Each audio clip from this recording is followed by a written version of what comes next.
podia levá-la à morte, para a qual a medicina parecia não ter respostas, mas garante que a partir do momento em que abraçou a doutrina espírita, a doença desapareceu por completo. Um testemunho poderoso de fé para ouvir já a seguir. Cidália Sílvia sofria de uma leucemia crónica e garante que foi o espiritismo que a salvou. Fique para conhecer a história de uma mulher que reencontrou a paz em todos os campos da vida. A emissão de hoje, da Tarde é Sua.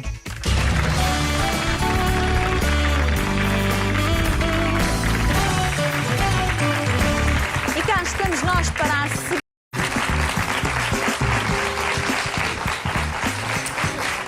Muito bem. A minha próxima convidada sofria de uma doença rara desde os 20 anos e que podia ser fatal. Depois de muitas buscas e da falta de respostas por parte da medicina, garante que foi salva pela doutrina espírita. Olá, Maria Júlia, muito boa tarde. Bem-vinda. Boa tarde, Fátima. Muito obrigada. Maria Júlia, eu vou pedir-lhe que nos situe um bocadinho. Ou seja, nesta altura, enfim... Na altura em que a Maria Júlia começa a sentir necessidade de procurar um médico, o que é que estava a passar consigo? Que sintomas é que estavam a aparecer e que eram estranhos para si? Desde logo, um emagrecimento acentuado. Isso tinha que idade nessa altura? 20 anos, precisamente. 20 anos. Nunca fui gorda de forma nenhuma, mas o emagrecimento que se estava a dar era efetivamente exagerado. Paralelamente, um cansaço também muito grande. Extremo. Extremo, exatamente. E, concomitantemente, umas lesões cutâneas que me apareceram nos membros inferiores, nas pernas, portanto. Eram uma espécie de borbulhas muito grandes, umas lesões com umas placas estranhas, com tipo lúpus, se é que me faço entender, e, portanto, que me davam muita comichão e que me originavam também o inchaço das pernas.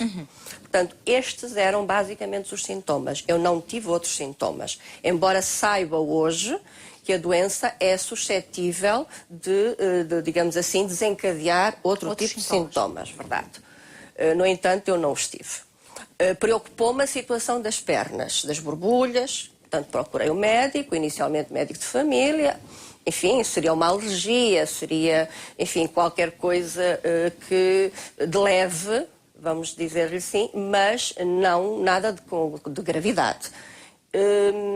Mas como a situação não passava, recorri novamente a um dermatologista, que também me deu uma pomada à base de corticoide, não é?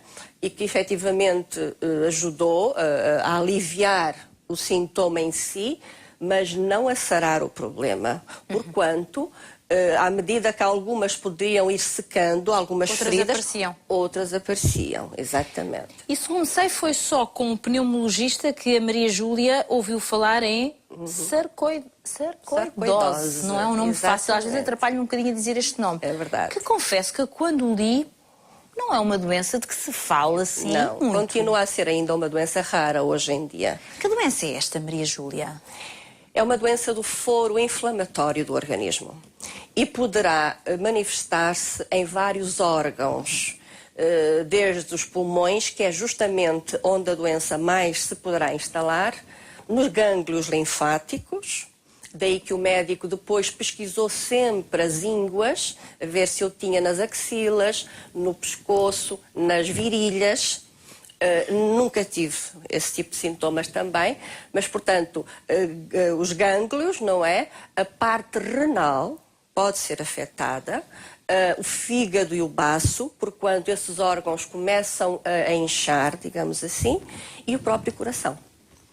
Ou seja, é qualquer coisa de muito, muito grave, por isso é que pode levar à morte. Pode levar à morte, embora hoje acredito que a situação já esteja mais controlada. Já passaram uns bons anos. Passou-se 30 anos, Fátima, não é? Em 1982, a doença estava ainda na sua fase de pesquisa.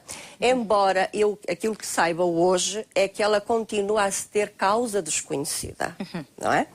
Portanto, só depois de eu ter procurado um pneumologista no Hospital de Santos Silva, em Vila Nova de Gaia, e ele ter-me visto as pernas é que me mandou fazer um raio-x ao tórax. Coisa que eu achei que não tinha sentido, mas quem sou eu? Ele lá sabia, não é? Ele lá sabia. Na altura, evidentemente, que estranhei a relação causa e efeito, mas ele estava coberto de razão. Fui fazer então esse raio-x e o médico depois, assim com um bocadinho de cautela, eu tinha 20 anos, não é? Era uma menina, não é? Era uma menina. O médico com cautela disse-me, pois Maria Júlia, temos aqui um probleminha. O que ele chamava o probleminha, era o tumor benigno. Era um tumor benigno, exatamente. Isso é que ele chamava o probleminha e não chamou o problemão. Não me quis assustar. Agora, é muito curioso, Maria Júlia, porque esta doença, que na altura realmente não era... Ainda hoje não se fala assim tanto, mas na altura muito menos. Onde os médicos investigavam e procuravam respostas que fossem eficazes para os doentes. Estávamos nesta fase, na procura de respostas eficazes, quando, segundo sei, uma amiga lhe fala: porque é que tu não consultas a doutrina espírita? Era uma mulher com abertura ou aquilo pareceu-lhe uma ideia descabida? Tipo, mas o que é que uma coisa tem a ver com a outra? Eu tinha sempre fé, fui sempre uma pessoa de fé. Fui educada, naturalmente, como praticamente todos nós, na religião católica, devo dizer-lhe, e tinha, porquanto, a minha fé. Naturalmente que aos 20 anos não tinha a abertura que tenho hoje. Como é óbvio. De forma nenhuma, não é? Nem a fé tinha a mesma dinâmica que eu hoje lhe empresto e que tem, enfim, importância na minha vida. Mas, em todo o caso, não fechei portas de forma nenhuma a algum tipo de problema. O médico já me tinha dito que não havia tratamento a fazer. E esta questão é muito importante de ressalvar. Porque ele não sabia o que me poderia dar. Pois. Não há tratamento. Não havia. Hoje não posso falar da mesma maneira, não é? Mas em 1982 não havia tratamento. A não ser tratamentos tópicos para as lesões cutâneas. Pronto, e isso eu fiz, evidentemente. E era perante esta inexistência de respostas que, na verdade, a Maria Júlia também não tinha nada a perder. Nada, absolutamente.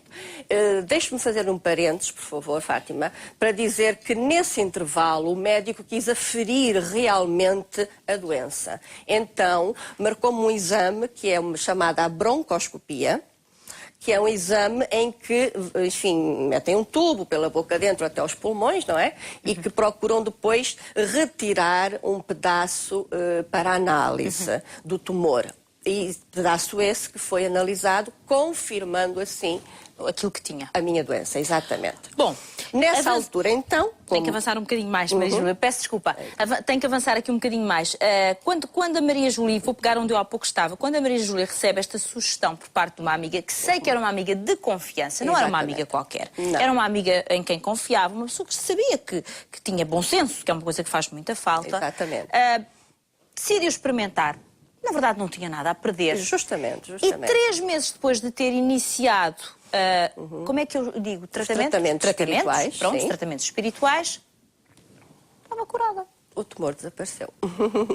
Que tratamentos foi este? O que é que aconteceram nestes 3 meses? Porque foi até hoje, não é? Continua linda e maravilhosa, que ninguém lhe dá a idade que tem. Pronto, se mantenha assim. Muito obrigada. O que é que aconteceu? O que é que foi feito em 3 meses para recuperar o seu bem-estar totalmente? É, de facto, a proposta do Espiritismo que nos transforma e nos ajuda a vivenciar melhor a vida e que tem respostas para cada tipo de problema.